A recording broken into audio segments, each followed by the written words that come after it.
You can go around during the whole day and just think what you're going to do. You can have good intention, etc. But to really get things done, it's really important. It is the outcomes that you can see that really counts. Hey everyone, Gordon here. Thanks for joining us on the Get Stuff Done podcast. If you're with us for the first time, a very warm welcome. If you're a regular listener, well, thanks so much for coming back. You found out your way to the How to Get Stuff Done series. In this series, through our guests' experiences and sharing of their insights, we learn how they get stuff done, how they have got to where they are today by sharing some of their techniques and strategies for doing so. I hope you find it both interesting and insightful, but also practical at the same time. Now let's see who our guest is today. Hello and welcome back to the Get Stuff Done podcast. I'm your host, Gordon, and today I'm absolutely delighted to be joined by Erik Brunnegard. He is the Senior Business Segment Manager of Digital Solutions at Roche Diagnostics. And Erik is somebody who I wanted to bring onto the podcast as a guest because he is somebody who is incredibly international in both his background and experience. He was originally born in South Korea and was adopted to Sweden at the age of 1, being part of the world's first Korean adoptee movement into Sweden during the 80s. He speaks, I think, 5 languages, which we can get into in a little while. Across his career of more than 20 years, spanning business development, sales, marketing, but mostly in the area of IT solutions. He has a very interesting perspective on cross-cultural management, which I think will be maybe the focus of what we talk about today. But first of all, Erik, thank you so much for being my guest today.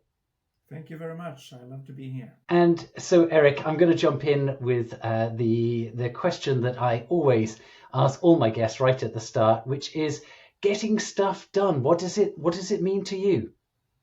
It means a lot. You can go around during the whole day and just think what you're going to do. You can have good intention, etc. But to really get things done, it's really important. It is the outcomes that you can see that really counts. So to do it as soon as possible, if not now, that is my mantra. I see. Okay. And you should actually plan short-term, long-term during your day in order to get it done. I usually try to do the hardest, most complicated stuff first, and then you can maybe relax later during the day. That is my strategy.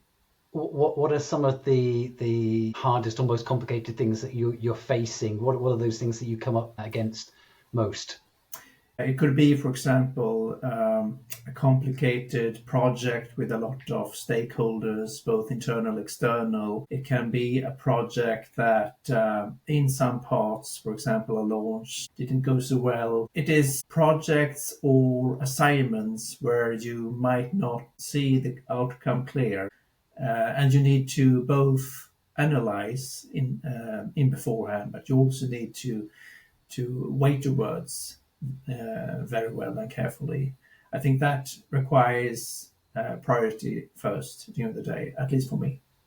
Yeah, absolutely. I think it's interesting that you mentioned about the kind of as quickly as possible, as fast as possible in the work that you do. How do you go about making sure you do the most impactful things first? Because if we try to do everything as quickly as possible, we'll probably be in firefighting mode. What are some of the, I don't know, what's your method for kind of deciding what should be done first? I think that you need to always keep your final desired outcome in mind first and really see, if I create these kind of outcomes, what sort of impact can it do and what can it relate to? And that actually decides, for me at least, in which way you should prioritize it. So I think really you should keep the outcome always top of mind first, not start with what you should do, but the actual result. Got it. It is both good for private stuff, but also for the professional stuff as well. Oh, interesting. Yes. I mean, obviously the main thrust of our discussions on the podcast are around business, but I guess, yes, also we should also be aware of that impact and outcome from in personal situations as well. I want to, since you've mentioned that, do you find that there has been a change in professional relationships during your career compared to like where they are now versus how they were when you started? Yes, I think that when I started my career, I very much thought of where should I start? Should it be in a startup company, a small company, or should it be in a big enterprise? I think that you really need to network a lot in order to find to get to your starting point. And I think my professional relationships at my career start was, of course, they were very immature in comparison, and they were very short. They were very, at an initial stage. By natural causes, I think that my professional relationships has become more mature. They have more depth. And I think also it was more like speed dating when I started my career. You Okay, needed to meet a lot of people.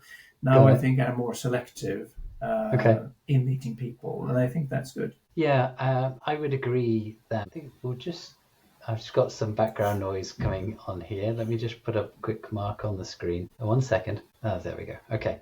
We can Yeah, retake that so if you want. yeah, we'll do that again. Mhm. I would agree there, Eric. I think that I think it's almost natural at the start of our careers that we kind of want to go for quantity over quality, and Yes. then over time we realize that actually it's quality, not quantity, that counts.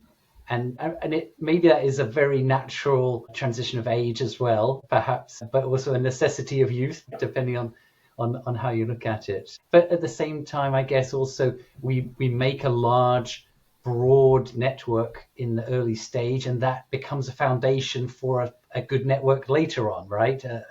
Over time, if I think back to the different kind of pockets of my network, how they have developed over time. And I will have my 20th anniversary since graduating university this year. And, there's a small, very small number of the best friends that I will celebrate that with. They are the only ones Yeah. in that sense. So, yes. And I'm also curious about from those relationships that get made, then when it comes to working relationships, how has that kind of evolved? And maybe it's office culture, maybe it's company culture, but just ways of working. What do you see as some of the big differences from when you started? I think has been very much depending on the company culture of Hmm. each company that I have joined. I think that has been immensely different. For example, I think when working for example, American companies, I joined GE Healthcare. I think that the American culture in GE Healthcare, to me at least, at the local Swedish affiliate, was kind of influenced by the American style. Everything was wonderful. Everything was great. It was superlatives every day, but it was also very energizing in the way Okay. you both approach people, but also the way you kept relationships. People were very outspoken and they were very very social. In other companies, the difference between and the lines between private and professional was maybe not so strict, especially when it comes to Swedish companies. I think that personalization and also the intimate contact between the employer and the employee is a typical trait for the Nordic touch and the Nordic approach Interesting. on how you are dealing from day to day. At the office, for example, they are asking about how are your children sick? Did you have a good Christmas? Which was holiday did you go to, etc. Those kind of questions. When I worked in Switzerland, for example, with Roche at the Roche headquarters, it was very Swiss, very formal. It was with titles and with almost every day a tie on, for example. You should also preferably wear a suit, etc. And I like that. I have nothing against it, but I clearly see the differences. Yes. Yeah, you're right. It's not that one is better than another per se, No. but well, I guess in certain circumstances one is better than the other. If you isolate one thing, but in totality, I don't think so. Yeah, I mean, I also remember my first full work experience in Germany at Siemens, and there was an expectation when we go in the morning that we greet every member of the team. So we make, Exactly. even though we're on our way to our desk, but Mm. before doing so, or immediately after arriving at desk, we should go around and greet every member in their office, because everybody was kind of split out into offices at that time. So yeah, well, very very different to when I think about other companies that I've been with. And I'm also always curious about working for a global company in a foreign country from the global HQ, and whether, because I worked for Maersk, a Danish company, for a few years, and had the opportunity to see their offices in many different countries. And it was always interesting to see where the Danish national culture was coming in those local cultures to make a company culture that was definitely had some strong Danish influence. And so I'm curious. You said Roche at headquarters is just Swiss. What about Roche in Sweden? Yeah, Roche in Sweden, I would say, is very Swedish in a way. We Okay. have in our lounge, coffee lounge, we have the Swiss flag, of course. We celebrate the Swiss roots, but I also see very visibly how the Swedish approach influences a lot of things. For example, a very strong focus on fitness, and that you together with others meet regularly on a regular basis to do yoga, to do walks regularly. It's very much focusing on your well-being. Very important to have the Christmas party, and also not to forget the Swedish fika. It is the Swedish name for the coffee break. So Right. the coffee break is extremely important for chit chat and for socializing. Every Swede, regardless of where they are, they really keep the coffee sacred, and with this also the fika. And so then what has been the impact of that in the COVID and now post-COVID environment in terms of being able to have that important kind of chit chat, that water cooler moment? That is an extremely good question. To me, I think the COVID years, I call it COVID years because it was, to me, between 2020 to 22. The streets of Stockholm were deserted. People didn't go by the tube anymore. You didn't visit the office. And if you visited office, you needed to declare and report that in beforehand because there were Yes, limited numbers of people at the office that were allowed. sure. So I think it actually really had a very very strong negative impact on the socialization. I really also know that people felt very isolated, and that was also enhanced, would I say, with the the Swedish way of socializing. You are maybe not the most outspoken person if you're a Swede among others. It takes time to Hmm. start talking. So I think the Hmm. face-to-face element is extremely important when it comes to Swedish work environments. And to have fika in front of a monitor on a screen, that's not the same thing, I'm sure. I have been part of fikas and some beer tasting events in front of the monitor during the COVID years, and that was extremely awkward. I can promise you that. Yeah, yeah, yeah, yeah. There's no doubt about it. And so then, in terms of getting stuff done beyond yourself, when it comes to influencing others, managing teams, Yes. leading others, what's your kind of personal style in that regard? My personal style, both when interacting with customers and with my team, is always to create a sort of safe space.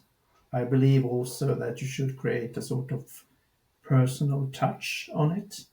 so that the people that are listening to you, maybe an audience, don't feel that they are just one among others. I believe that you should have approach with a narrative, a personal touch. And I think that is really, really important. And I think that leads the way to a more outspoken and open environment that actually have benefits, both for a meeting, but also for the team as such. That is at least my aim. Succeed every time, that is another discussion, but that is at least my aim.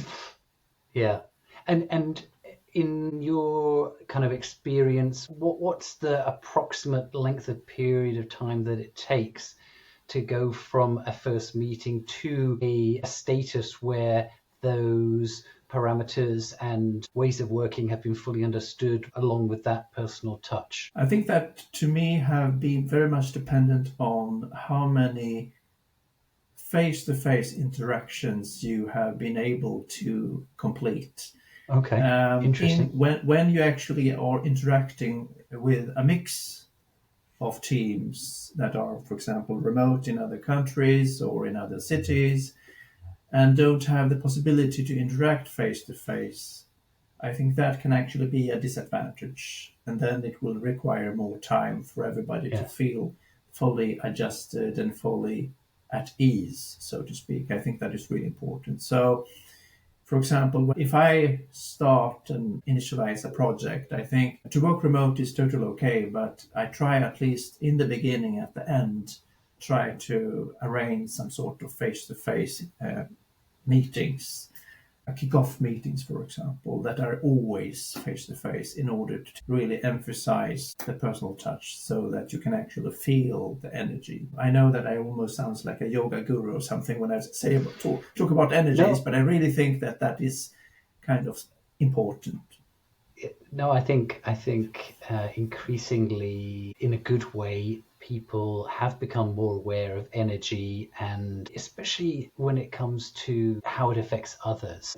I think in the past we just generally, people, if they had a certain position, there were expectations of how they should be, and likewise other people, maybe junior members or those reporting to a manager should also be that way, like a certain way. And I think obviously there's a certain helpfulness of defining roles and boundaries, but at the end of the day, people are all different, and people interact and work in very different ways. And so I think we're generally speaking at a better place where people are a little bit more reflective and analytical about building relationships, and maybe that extra care, maybe that takes longer ultimately. But I do think that if we do take that care, better relationships are built. As opposed to, if we think of the army as a classic example, where from day one, black and white, what your role is, and there's no question, there's no dissension, but there's also no opportunity for innovation and fresh ideas at the same time. The army is very good at doing what it does in that context, and that's not necessarily applicable for the modern workplace. Yes. So I want to get a little bit into the cross-cultural element now, because you mentioned, we talked about the Swiss origins of your current company, but you yourself have worked in many different countries. Yes. I hope you're enjoying this episode. I just wanted to remind you to click subscribe if you haven't done so yet. By subscribing and following the podcast, you'll get each and every episode automatically pop up on your playlist every week, so you won't miss any. Thank you so much for being with us. Now let's get back to our guest. Where would be the country that surprised you the most, that it was very unexpectedly different to how you thought it was going to be?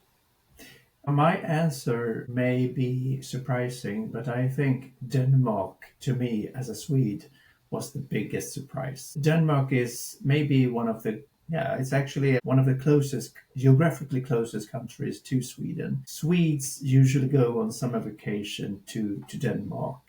Okay. We go there on holidays. There are so many historic events that involves both countries.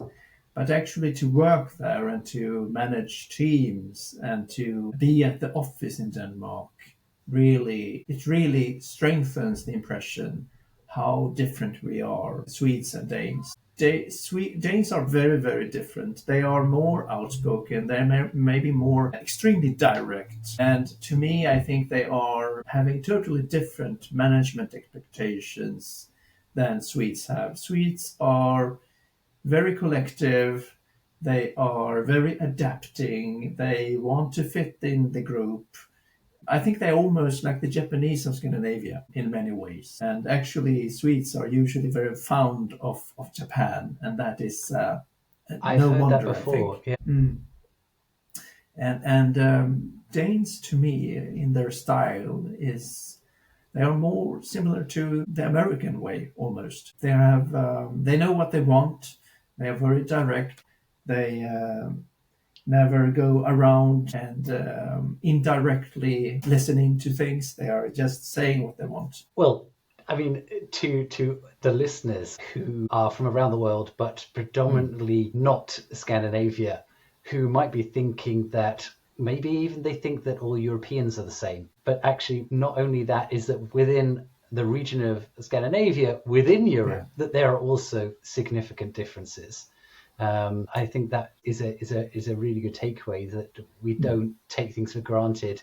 Just because someone is, like you say, a neighbor country, it doesn't mean, so often these companies do companies have to do it? I don't know if they have to do it, but through force of efficiency at some level, they Yes. group countries, right? And you sometimes end up with, well, APAC is obviously one incredibly geographically broad one. EMEA becomes another incredibly diverse region, but of course there's so much diversity within that. And so then, on a practical sense, what does that mean?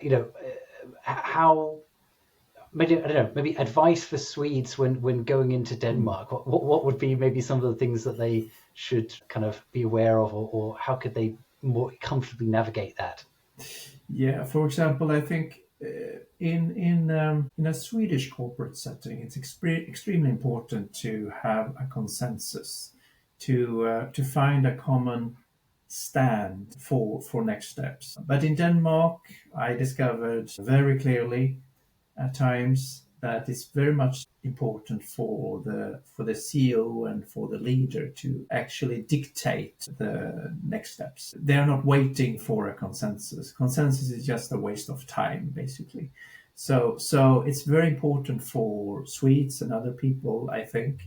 So when they're interacting at a corporate level in Denmark, to be more outspoken, more clear, and more definite when it comes to what they want. And if they're not, choose that approach. It can cause impatience, it can cause irritation, and people may even question if you really know what you want. So I think that can be misunderstood sometimes. Swedes want to be polite and they want to be focused on what people think in the whole team. Danes don't really care. They are thinking about the result. And it's funny, when you were mentioning those things, it echoed to me exactly how the advice comes for global employees of global companies in Korea when they are going overseas, how they should be if they want to be able to be heard and be able to actually succeed. And we're talking about the employees of global companies in Korea who are already the relatively most outspoken, confident, willing to challenge, not necessarily consensus driven. So relatively speaking, it was interesting to hear that. If we just step into kind of like corporate strategy, do you have any thoughts about how national culture can be a strength when doing business overseas? I think definitely that national strategy, if we're talking about internal collaboration, if we talk about a sort of emotional stance, I think definitely it can be a success factor overseas. I think that can create endurance and also patience when it comes to how you interact and how you plan your activities when you go and enter foreign markets. I think some companies, when they don't have that kind of emotional stamina or sort of corporate identity based on national traits, I think that then I think the time they can endure is maybe shorter. And I think that can actually make the whole time to market more difficult. I think Korean companies, they are extremely ambitious in Europe. I think they're extremely focused. And when it comes to both startups and global companies of Korean origin in Sweden, you can find them a lot here. You can even find a SME center in Stockholm, actually, only for Korean companies that want to test their digital solutions in Europe. Then they have a startup center for doing that in Stockholm. And I think that that's symbolizing and really says something about how they see Sweden as a innovative market, but also a safe space for innovative solutions. I think that is a good, it's a good credibility for both Sweden, but also for Korea. Yeah. I would definitely agree to that. And I certainly saw through my time in Korea as a British person that there was a very natural matching of the Korean industries and the German industries.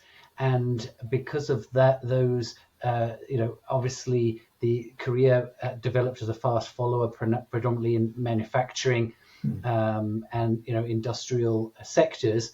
And so the strength and the depth of experience is there, which is it's kind of a fertile ground for the already more well-established German companies to come and do business there. And I think the second part of that is, if Korean companies were looking at the world, why would they choose such a small market, relatively speaking, like Sweden to go and do business? Because it shows that actually, despite the size, that there are special benefits that can be achieved there. And I think, maybe Singapore is a great example as the hub, to unlock the rest of Asia. I think Korea could be a great example for Northeast Asia, Yes. with the two big neighbors either side, maybe being too big to tackle at first. Therefore, take a mid-sized market like Korea and go for there. So, yeah, I think a lot of different opportunities there. When it comes to doing business with different nationalities and then using your different languages to do that, do you find yourself communicating, obviously communicating in a different language, but do you find yourself actually working in a different style? Does that come through? Have you been made aware of that yourself or by others perhaps? Yeah, I think language really have impact on both your way on expressing things, but also how on your work style. Being in Korea with such an intensive culture, I really think that I realized very fast that you need to actually adapt to the much higher pace of how people approach assignments in Korea, how they are actually working, how fast they are completing stuff, for example. It's not only the long work hours that I'm thinking of, it's also the way of always looking on how to be the most efficient, how to actually find the shortest, fastest route. And I also think that Koreans they're looking on both the work process and the final result in a different way. I think the journey of product development is as much as important as the final result for a Korean company. And I think that makes the whole way of approaching work so much different. They are constantly learning about new things, and I think it's more important to actually analyzing how your solution or service actually can evolve and not only the final static result. And I think that is actually very different, because I think for other nations, other countries, I think the final result is always what you think of. You think about the alpha version, beta version, etc., etc. But I think Koreans are almost obsessed of learning more, being better, working smarter, etc., etc. And that actually had an indirect impact on myself to work in the same way. And also, I think, of course, speaking about languages, each language have their own different culture and atmosphere, of course. Speaking German, speaking Korean, or speaking English, you can express different things, right? You have peculiar expressions in all languages, and that makes it so interesting. And the very essence of that is there has been a list compiled of words which don't exist in any other language. And Yes. so I'm not sure if every language has words that don't exist in any other languages, but there's definitely, I mean, there are some languages that just have more words, full stop. So they're more likely to be those. But interestingly, German and Japanese are quite prolific on this list because the nature of their language is very specific and explicit around that thing, whether it's a tangible item or an emotion or even a color. And so there's some really good examples of those, which I like. I also speak German, and I like because it just, the word is exactly what it is, like exactly what it does, or it's just so precise. Whereas if you don't have that specific word for it, you've got to use a whole load of other words to get to the same point, which is an interesting thing to look at. Yeah, and I think I'm so astonished so many times when I see on the loan words that from Sweden that have invaded other languages. I'm talking about smorgasbord or ombudsman, for example.